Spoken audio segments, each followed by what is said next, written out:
chose en tête, quand tu mets une idée en tête, tu nourris cette idée et sois-en sûr qu'elle soit bonne ou mauvaise, elle finira par se réaliser. C'est comme ça.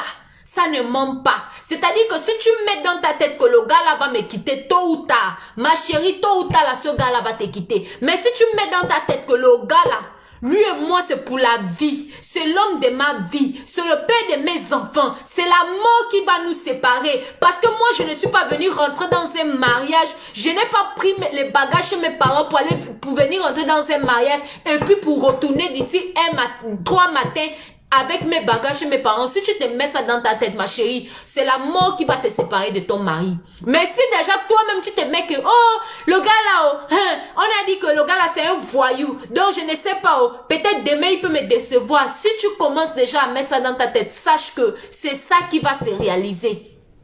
C'est ça qui va se réaliser. Mais si tu te mets dans ta tête, malgré que les gens disent que mon mari là c'est un voyou, mon mari là c'est un bordel, mon mari là c'est un délinquant, mon mari là c'est un délinquant, malgré tout ce que les gens ont raconté sur lui là, moi je suis sa femme. C'est la mort qui va nous séparer. C'est le père de mes enfants. Et moi j'ai la foi en Dieu que mon homme là va changer et que Dieu va faire en sorte que mon homme là, il sera méconnaissable. Les gens, même ses ex qui ont eu à coucher avec lui, ne vont pas le reconnaître parce que Dieu va toucher son corps, son cœur. Tu te mets dans les prières, tu te mets ça dans la tête. Ton mari là, ma chérie, même si c'était le plus grand bordel, rien n'est impossible à Dieu.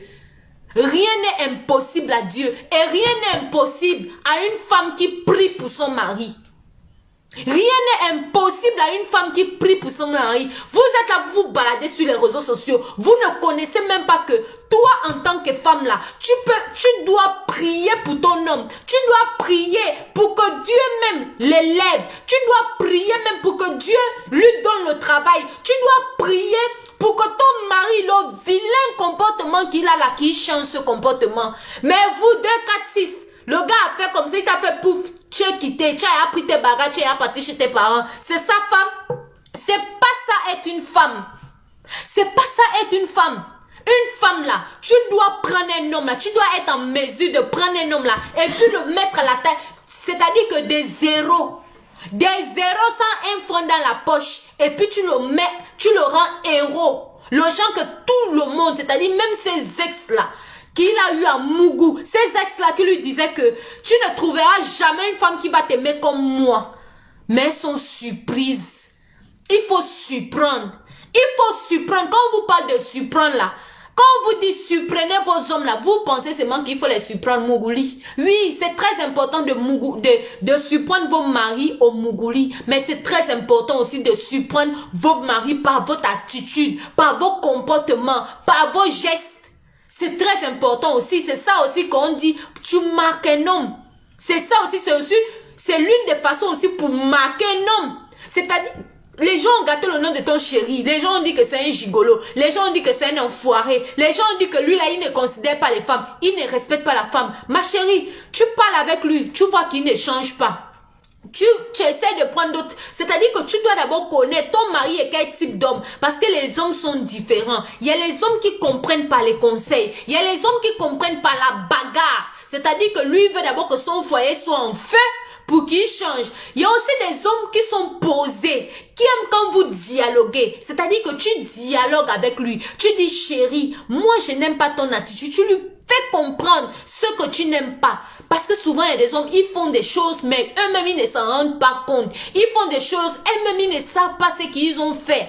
Mais lorsque vous dialoguez, il y a des hommes comme ça. Il faut tout le temps dialoguer avec eux. Il faut tout le temps les faire comprendre les choses. Il faut tout le temps leur dire les choses.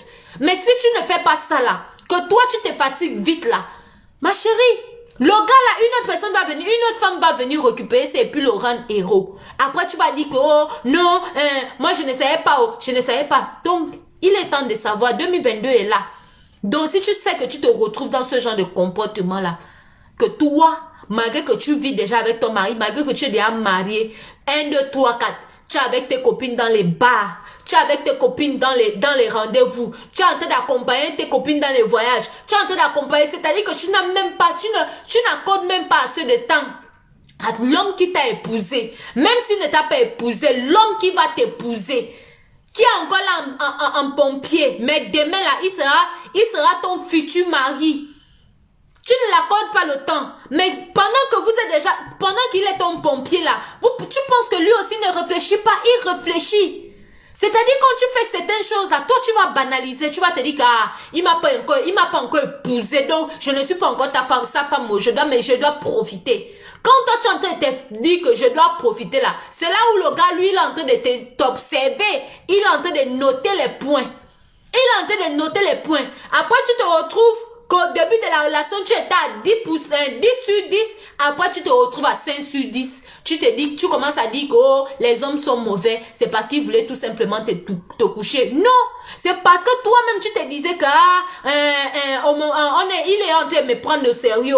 C'est-à-dire souvent il y a certaines femmes là. Au début quand elle est avec le gars, elle est en train de vouloir marquer le gars. Elle fait des efforts pour marquer le gars. Maintenant quand elle marque le gars, quand elle voit que le gars commence déjà à s'attacher, c'est là où elle commence à faire le comportement bas des cons.